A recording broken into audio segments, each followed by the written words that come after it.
So we're going over marketing, the new patient marketing. Specifically, what we're doing is your calendar. Remember, you should have your marketing calendar. And at the beginning of the year, you should have everything written out, all the different programs you're doing, the times you're doing them, all the training for it.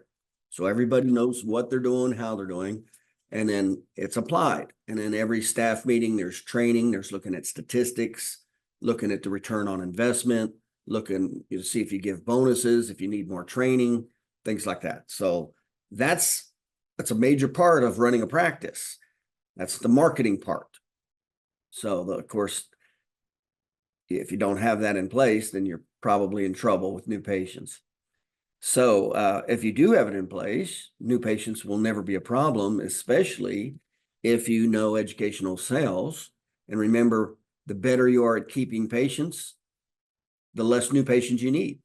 So, all of this starts going hand in hand in how good of a communicator you are, your knowledge level, your skill level. That's why I say chiropractic offices are personality driven. It's not like McDonald's. You open a McDonald's, anybody's going to go to McDonald's, and over 50% of the population goes to McDonald's. So with 8% utilization, you got to know what you're doing in chiropractic.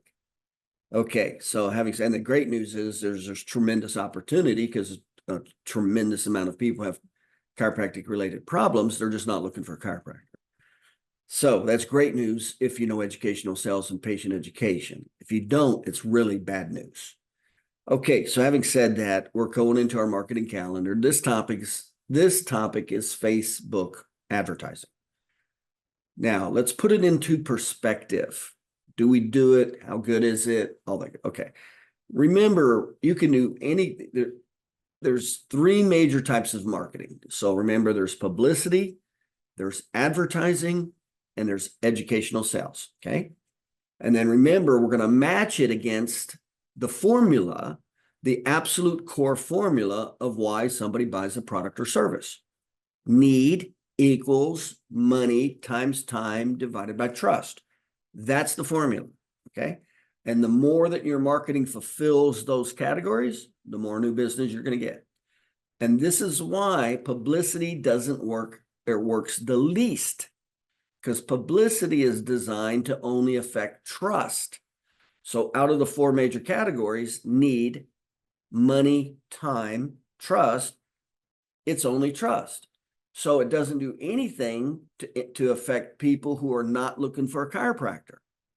So now you're only targeting 8% of the population over a year that's looking for a chiropractor. Now, there are times when we want to do publicity, like to warm up an audience, to increase name recognition or authority. So we'll use it, but we're not going to use publicity to get new patients, and we're certainly not on one advertising. And then you go to advertising. Well, advertising, if it's done well, can affect money, time, and trust. So that's why advertising works better. Okay. But you're still limited to the 8% because it doesn't establish need. So if you're going to go after a target market where there's a need, then you would do advertising. You might warm them up with publicity and go to advertising. Okay.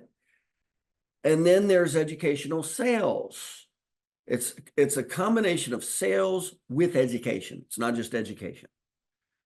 And that's real important because a lot of times when I talk to doctors and they go, oh yeah, I know what that is. And then I'll ask them, well, what is it? They don't know. They think it's just education. And I'm like, no, that's not. Education is not going to get you patients. The sales part is what gets you patients, not the education.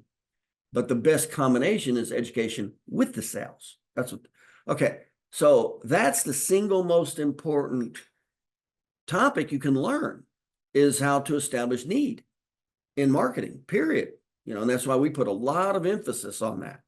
We do a lot of training, a lot of emphasis, because now I don't need to use educational sales for people where there's already a need. So if somebody's already looking for a chiropractor, I don't need to use educational sales. The need's already there. Now I need to go to advertising, see? But if I'm going to go after the large segment of the market that does not see chiropractors, and remember, that's 92%. Well, 3 out of 4 of them have a chiropractic problem: back pain, neck pain, headaches, joint pain, arthritis, something like that. So there's a large segment of the population that has chiropractic problems that just don't seek chiropractors. There's no perceived need.